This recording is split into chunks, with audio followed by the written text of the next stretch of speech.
The White Pagoda is a big white tower in a beautiful national park in China, just northwest of Shanghai. Very nice.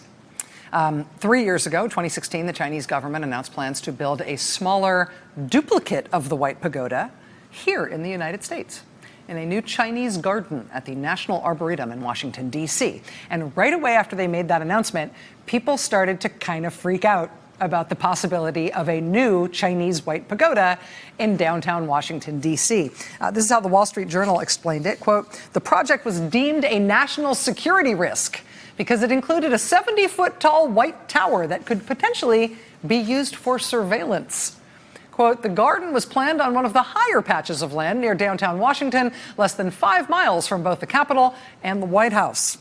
The Journal then reported that this woman was believed to be lobbying for that white tower behind the scenes on behalf of the Chinese government. Her name is Wendi Deng Murdoch. She is a prominent Chinese-American businesswoman. She used to be married to the media mogul Rupert Murdoch. She's known to be close friends with the president's daughter and son-in-law, Ivanka Trump and Jared Kushner. Last year, U.S. intelligence officials reportedly warned Jared Kushner that his friend, Wendi Deng Murdoch, might be acting as an agent of a foreign government to help try to get the big white tower built, specifically telling Jared that she could be using her friendship with him to, quote, "further the interests of the Chinese government." Now, she denied doing any such thing, but the reporting was still striking, right, and dramatic. The intelligence officials having to warn the president's son-in-law that he was the target of an ongoing covert foreign influence campaign.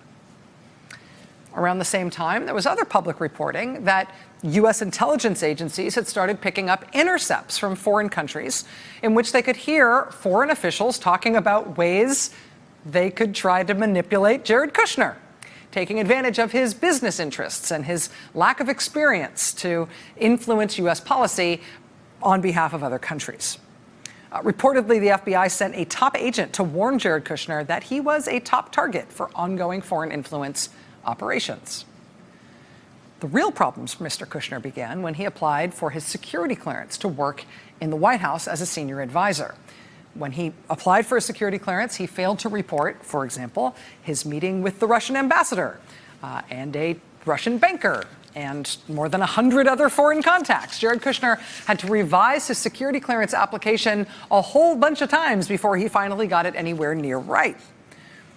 Now, if it's your job to decide who gets a security clearance, if you're the one combing through the personnel files to decide who gets to handle the government's most sensitive secrets, this is kind of your nightmare, right? I mean, it's the president's son-in-law with secret foreign contacts he's not reporting who is turning into a magnet for ongoing covert foreign influence operations. Should he get a security clearance? If no, who do we say no to? I mean, that's perhaps why Jared Kushner needed some help to get his security clearance. In January, NBC News reported that when Jared Kushner first applied for his clearance, he was initially rejected until the career officials who made that decision got overruled by higher up in the Trump administration. The New York Times followed up with this bombshell that it was actually the president himself who ultimately intervened so Jared could get his clearance. In short order, CNN reported that it wasn't just Jared, it was also the president's daughter, Ivanka Trump, who had to have her dad weigh in and pressure White House staff to get her a clearance she otherwise wasn't able to get. So, high-ranking official applies for security clearance. High-ranking official gets turned down for serious security reasons. That decision gets overruled by the White House, specifically on orders from the president. We had heard reports of that happening in the Trump White House 2 times. Well, today, the overrule the security clearance determination list got a lot longer.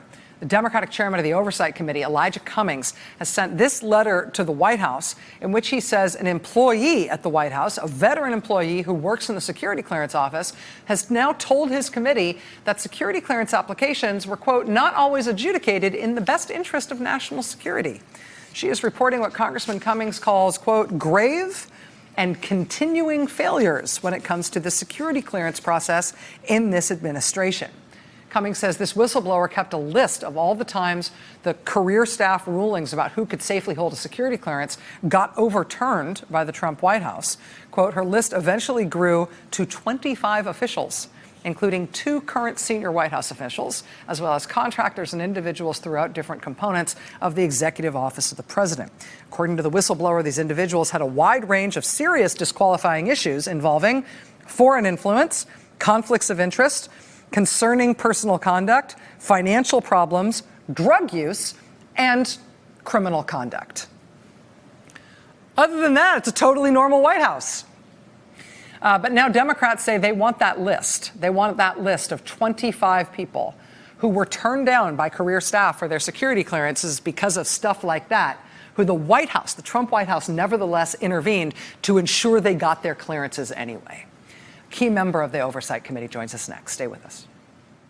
Hey there, I'm Chris Hayes from MSNBC. Thanks for watching MSNBC on YouTube. If you want to keep up to date with the videos we're putting out, you can click subscribe just below me or click over on this list to see lots of other great videos.